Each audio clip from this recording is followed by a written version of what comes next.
오늘은 성탄의 기쁨을 회복합시다라는 제목으로 누가복음 2장 8절에 14절 말씀을 가지고 하나님 말씀을 증거하도록 하겠습니다.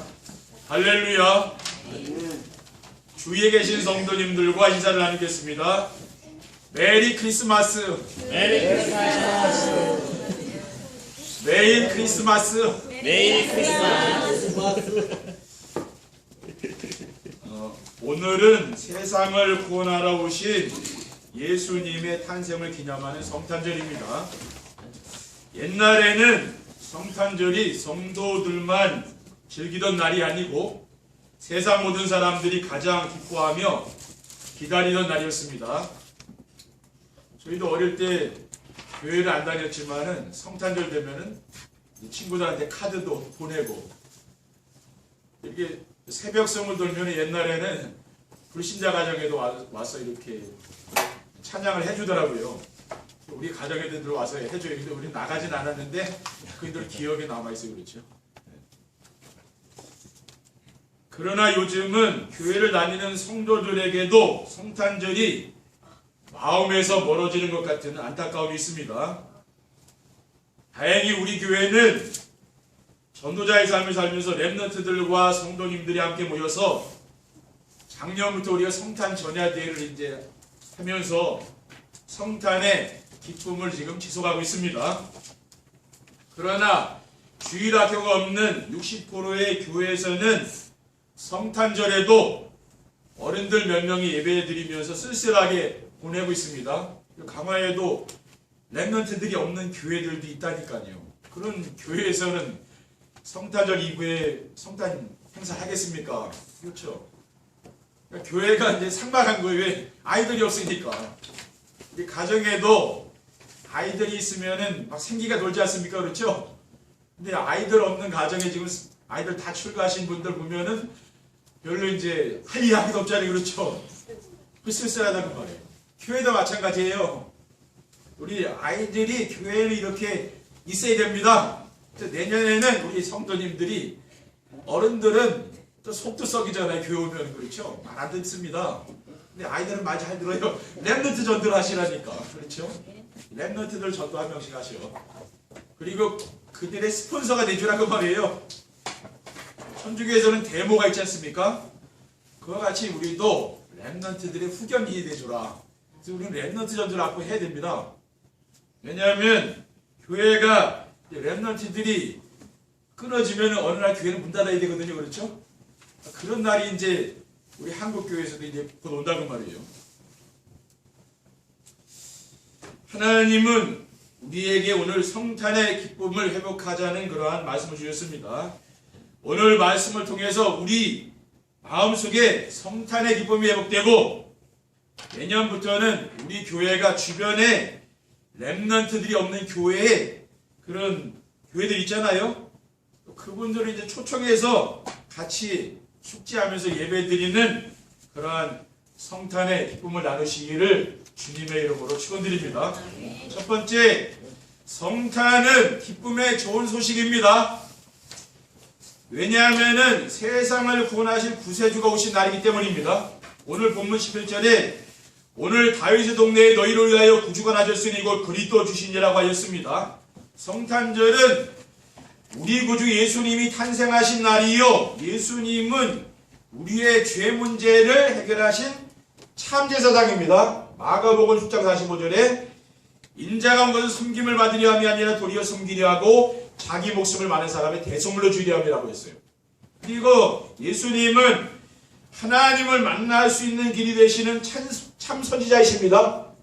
요한복음 14장 6절에 내가 곧 길이요 진리요 생명이니 나로 말미암아 아버지께 올 자가 없느니라고 했어요. 그리고 예수님은 우리를 멸망시키려는 사탄의 머리를 박살내신 차방이십니다.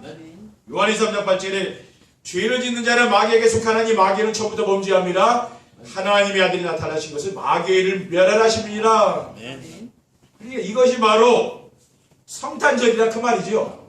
그리고 하나님이 우리에게 임마누엘의 축복을 주시려고 오신 날이기 때문입니다.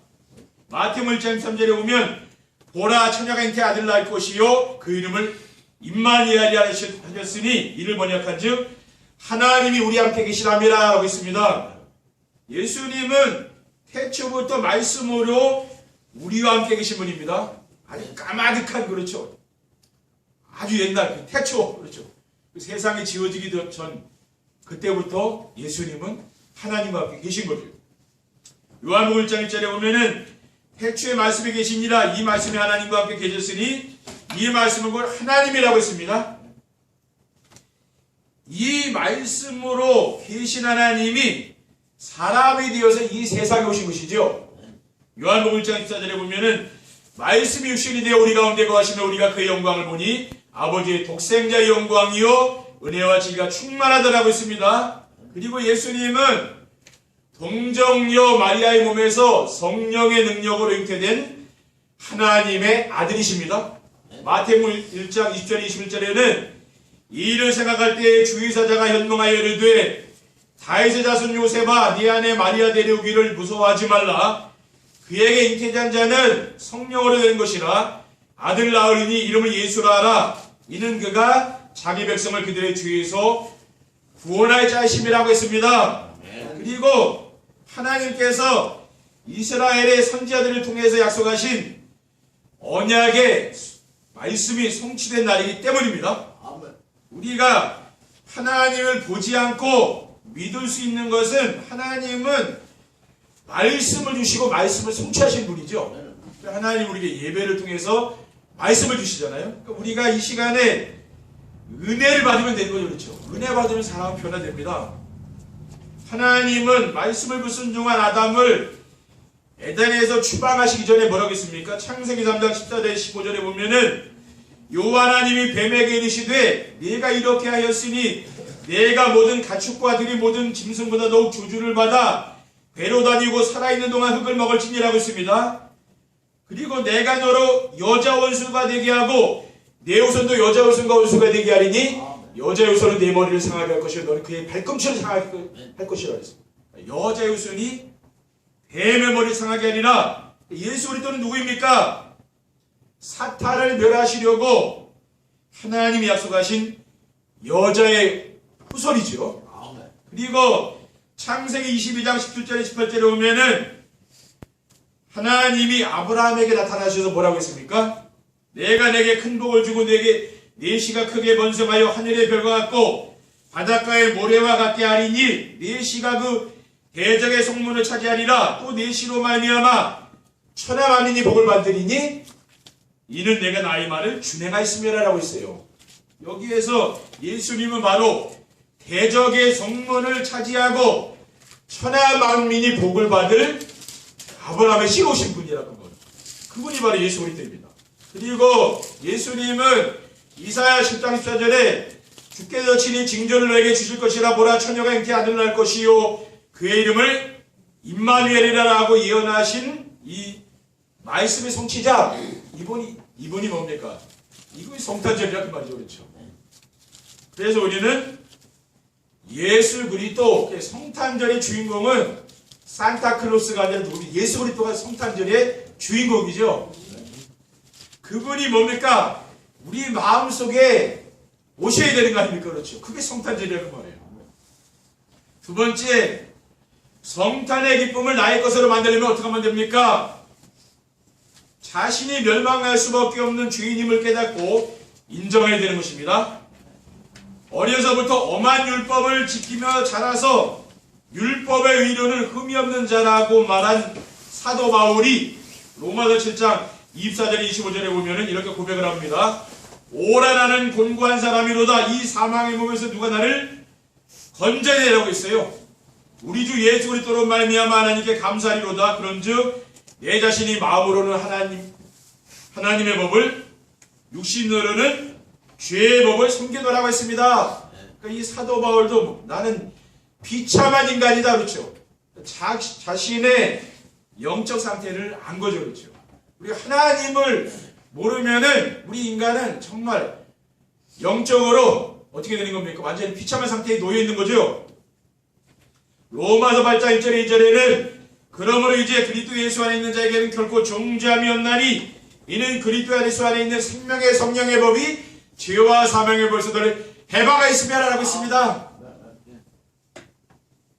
사도 바울처럼 자신이 멸망할 수밖에 없는 죄인이라는 사실을 깨달은 사람만이 성탄의 기쁨을 자신의 것으로 만들 수가 있는 것이죠.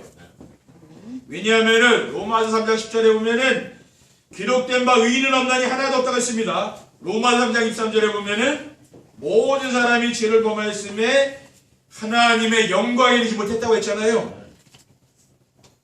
이러한 죄로 말미암아 모든 사람은 죽고 죽음 이후에 심판이 있으리라고 했습니다. 히브리서 5장 7절에 한 번 죽는 것은 사람에게 정해진 것이요 그 후에는 심판이 있겠다 그랬죠. 어제 뉴스를 보니 어제 TV 영화 기독교 영화 나왔잖아요. 그렇죠? 손정도 목사님이 된다. 일대기에 나오지 않았습니까? 가만히 보니까 그 일제 시대에는 뭐가 복음이냐? 그때는 독립 그렇죠. 이 나라를 일본에서 이제 해방시킨 그게 복음이라 그렇죠. 오늘날 복음은 뭡니까? 우리가 예수 그리스도의 복음 있잖아요. 이것을 전하는 겁니다. 그렇죠? 네. 그러니까 시대마다 하나님은 교회를 통해서 일을 하고 계신 것이죠. 두 번째, 성탄의 기쁨을 나의 것으로 만들려면 어떻게 하면 되겠습니까? 세상을 구원하러 오신 예수님을 그리스도로 믿고 영접해야 됩니다. 예수님은 마태복음 9장 13절에서 너희는 가서 내가 긍휼을 원하고 제사를 원하지 않노라 하신 뜻이 무엇인지 배우라. 나는 의인을 부르러 온 것이 아니요 죄인을 부르러 왔노라고 말씀하셨습니다. 죄인을 부르러 오신 예수님을 영접하면은 하나님의 제자가 되는 것이죠. 그러니까 요한복음 1장 12절에 영접하는 자 곧 그 이름을 믿는 자들에게는 하나님의 제자가 되는 권세를 줬다고 했습니다. 그리고 하나님의 제자가 되면 어떤 축복을 누립니까? 임마누엘의 축복을 누리게 되는 거예요. 고린도서 3장 16절에 보면은 너희는 너희가 하나님의 성전인 것과 하나님의 성령이 너희 안에 계시는 것을 알지 못하느냐고 했잖아요. 마태복음 28장 1절에는 볼지어다 내가 세상 끝날까지 너희와 항상 함께 있으리라고 했습니다.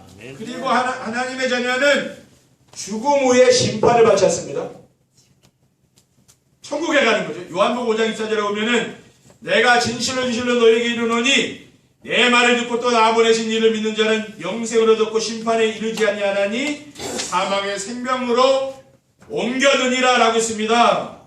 그러니까 불신자는 믿지 않으면 심판받고 지옥 가지만 우리는 뭐 하나님 앞에 가면 심판 안 받는 거예요. 그렇죠? 에베소 2장 6절에 보면은 또 함께 일으키사 그리스도 예수 안에서 함께 하늘에 앉히시니라고 했습니다. 그리고 하나님이 주신 권세를 가지고 세상을 멸망시키려는 사탄과 싸워야 됩니다. 눈에 보이지 않는 사탄은 그리스도가 재림하시는 그날까지 사람들을 멸망의 길로 끌고 가고 있습니다. 그 방법이 뭡니까? 사람들이 자기중심, 물질중심, 성공중심으로 살도록 하는 거죠. 그렇죠? 그러니까 우리 교회에서도 뭐 때문에 주로 싸웁니까? 돈 때문에 싸우는 거예요.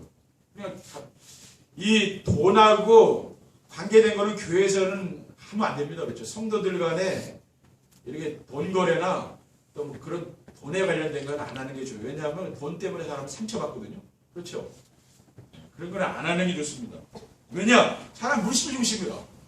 그러니까 여러분 돈을 좀 잃어버렸으니까 손해봐도 괜찮은 거예요. 그렇죠? 돈 좀 뜯겼습니까? 괜찮은 거예요. 그렇게 우리가 사람을 얻는 거예요. 그렇죠? 하면 사람을 잃어버린다. 돈 때문에. 그렇죠? 하나님 뜻이 아니지 않습니까? 무속인들과 점술인들과 우상문화를 가지고 사람들을 지금도 지배하고 있는 거죠. 그리고 사탄은 어떻게 세상을 지배합니까? 이 세상을 휴양지처럼 살도록 한다는 말이에요. 그래서 사람들을 미혹하고 타락시키고 왜냐? 돈 벌어서 놀라가는 거 그렇죠? 그래서 지금 토요일날 일요일날 쉬기 때문에 사람들이 교회에서도 많이 빠져나가잖아요. 왜? 놀라가는 거라. 왜냐? 사람들이 돈 버는 이유가 어디 있습니까? 놀라가는 거예요. 근데 우리는 돈 버는 이유 어떻게 됩니까? 하나님께 예배 드리고 하나님께 헌금하려고 돈 버시면 되는 거예요. 그렇게 하면 신앙이 바르게 되는 거예요. 근데 내가 놀기 위해서 돈 번다면 그 제대로 생각은 아니잖아요. 그렇죠? 성경에 뭐라고 나와 있습니까? 엿새 동안에 힘써 일어나 그랬거든요. 성경에 놀며 살라 그랬던 얘기가 없어요. 그 다음 주일날은 안식하는 날이잖아요. 그렇죠? 근데 세상 사람들이 거꾸로 되어 있는 거라. 왜냐하면 어떡하지 놀라가려고 자꾸 그러잖아요. 그렇죠? 근데 그건 바른 생각이 아니라 그렇죠? 그래서 세상은 휴양지가 아니 세상은 어떤 데면 영적 싸움, 좀 전쟁터라니까요. 그렇죠? 교회 나와서도 영적 전쟁해야 되고, 여러분 직장 가도 영적 전쟁해야 되고, 가정에 가도 영적 전쟁해야 되는 거죠? 가만히 있으면 사탄이 공격을 한다 그 말이 그렇죠? 그래서 우리는 영적 싸움을 해야 된다 그 말이에요. 에베소 6장에 보면 사도 바울은 뭡니까? 영적 싸움을 하라고. 사탄이 믿는 성도들이 편안하게 살도록 가만히 내버려 두라죠. 공격을 한다고 말이에요. 그러니까 여러분도 무장을 하셔야 된다고 말이에요. 방어를 하면 되죠. 그렇죠. 근데 우리가 태권도 선수가 경기에 나갔는데 내가 방어만 계속 하고 있으면 상대방이 공격을 해오잖아요. 그러니까 우리도 말씀의 무기를 가지고 우리는 공격을 해야 되는 거죠. 그렇죠? 말씀을 가지고 사탄을 내적해야 되는 거예요. 세 번째, 성탄의 기쁨을 회복하려면 어떻게 해야 됩니까? 날마다 집에서 가족들과 복음의 축복을 누리며 살아야 됩니다. 그리스도의 비밀을 알고 있는 우리는 12월 25일만 크리스마스가 아니고 365일 매일 우리를 구원하시려고 오신 예수 그리스도를 생각하며 기뻐하는 매일 크리스마스가 되어야 될 줄 믿습니다. 어떻게 매일 크리스마스 축복을 누릴 수 있습니까? 가족들이 한 자리에 모여서 매일매일 정시별 축복을 누리며 말씀 포럼을 하면 되는 거죠. 매주일 강단에 선포되는 말씀 안에서 하나님 주신 언약과 미션과 비전을 찾아 기록하고 포럼하며 주변 사람들에게 전달할 때 점점 식어가는 성탄의 기쁨이 회복될 줄 믿습니다. 그러니까 여러분 속에 이 그리스도의 복음이 내 각인되어야 된다고 말합니다. 그러니까 내가 세상의 돈보다, 그렇죠, 명예보다 권력보다 뭐가 좋아야 되는, 그리스도가 여러분 인생의 우선순위가 되어야 된다 그 말이에요. 그게 돼야 되는 거예요. 그래야 교회 나오면 시험이 안 되는 거예요. 내가 그리스도가 내 인생의 우선순위에 있는 게 아니고 세상의 것이 우선순위에 있으면은 사탄이 여러분을 공격하면 한순간에 넘어진다니까요. 정말 나는 그리스도를 얼마만큼 여러분이 소중하게 생각하고 있습니까? 그게 여러분 신학이 되셔야 돼요. 그렇죠? 그럼 여러분이 어떠한 환경과 문제에도 넘어지지 않는다고 말이에요. 욥을 보십시오. 그렇죠? 자식들 다 죽었죠. 전 재산 다 잃어버렸죠. 또 자기 몸은 악창이 들어서 이제 다 죽게 됐죠. 그런데도 하나님을 욕하고 그 마누라는 죽으라고 하는데 하나님 욕 안 하잖아요. 그렇죠? 하나님께 감사하잖아요. 그렇죠? 그 신앙이라 그렇죠. 그게 오직 그리스도가 되면 되는 거예요. 그렇죠? 내 인생에 최우선순위에 오직 그리스도가 있어야 돼요. 그럼 인생이 행복해진다니까요. 그리고 날마다 현장에서 전도의 축복을 누리며 살아야 됩니다. 전도는 복음의 축복을 사실적으로 누리면 열매로 나오는 것입니다. 지금 현장에 참복음을 전해주는 그리스도인이 없습니다. 인생의 근본적으로 왜 왔습니까? 하나님을 떠나면서 시작되었기 때문에 하나님을 만나지 않으면 안 된다는 거죠. 그리고 하나님 만날 수 있는 길이 되는 길은 오직 예수 그리스도밖에 없거든요. 다른 길이 없어요. 그래서 이 복음은 유일한 거죠. 여러분 마음속에 복음이 그렇게 담겨야 된다고 말합니다. 사도행전 4장 10절에 보면은 다른 이로서는 구원을 받을 수 없나니 천한 사람 중에 구원을 받을 만한 다른 이름을 우리가 주신 일이 없음이라고 했습니다. 그래서 현장은 흑암 세력들이 완전히 자강했고 재앙과 저주가 온 세상을 뒤덮고 있다는 거예요. 지금요.